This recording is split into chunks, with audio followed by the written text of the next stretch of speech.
Try to remember your first birthday. Try harder. There's nothing there.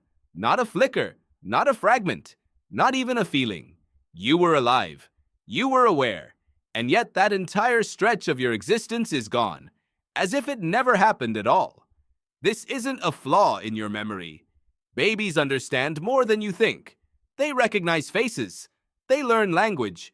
They form preferences and fears. So why does all of it disappear? The answer isn't simple forgetting. It's something far stranger. Sigmund Freud was the first to name this. He called it infantile amnesia. Freud believed those years were repressed, buried by the mind. Modern science tells a different story. The memories weren't hidden. They were never properly built in the first place. Here's what's actually happening inside a baby's brain. Memory isn't one thing. It's a system. One key part of that system is a small structure called the hippocampus.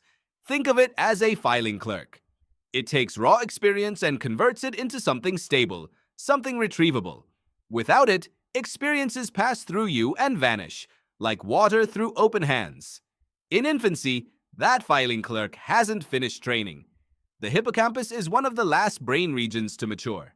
New neurons are still forming there well into early childhood, a process called neurogenesis. And here's the strange part. That same growth process might be exactly what erases your earliest memories. In 2014, neuroscientist Paul Franklin and his team in Toronto ran an experiment that changed how scientists understand infant memory. Working with young mice, they found that rapid neurogenesis disrupted existing memory circuits. New neurons wired in so fast, they overwrote the connections holding old memories in place. The mice weren't failing to store memories. Their growing brains were clearing space. When the team slowed neurogenesis, young mice kept early memories far longer. When they sped it up in older mice, those animals began forgetting like infants do. Your baby brain wasn't broken. It was under construction. And construction sites don't preserve what came before. They clear the ground first. But biology is only half the story. The other half is language. Psychologist Carol Peterson has spent decades studying how children talk about their pasts. Her research found that the age a child first forms a coherent verbal narrative closely tracks the age their memories begin to stick. Before language, before sequence, before cause and effect, an experience has nowhere to live. This is why your memories don't begin all at once. They start in fragments around age 3 or 4, then thicken into continuity by 6 or 7.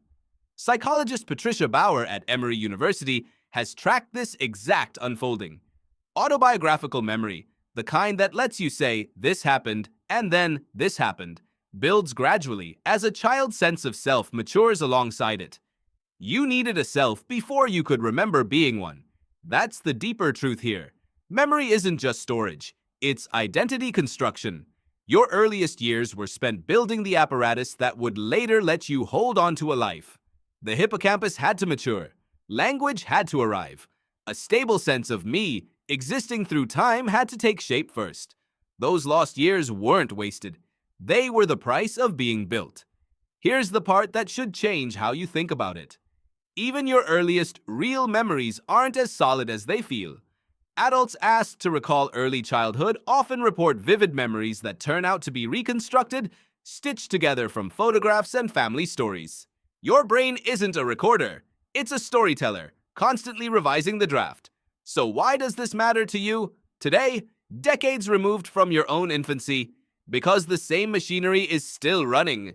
Your hippocampus is still filing. Your sense of self is still the scaffold every new memory hangs from. When a memory shifts slightly each time you tell it, you're watching the same process that once swallowed your entire infancy, just operating on a smaller scale. There's something comforting in that. The blank space at the start of your life isn't evidence that nothing happened. It's evidence that something enormous was happening. A brain was building the tools it would need to hold an entire lifetime. It just hadn't finished the job yet. Somewhere right now, an infant is laughing at something you'll never get to ask them about. They won't remember it either. Not because it didn't matter, because the self that would have remembered it hasn't fully arrived. And one day, that infant will be an adult, standing exactly where you are now, reaching back into the dark and finding nothing waiting there. But the nothing was never empty. It was where they were being made.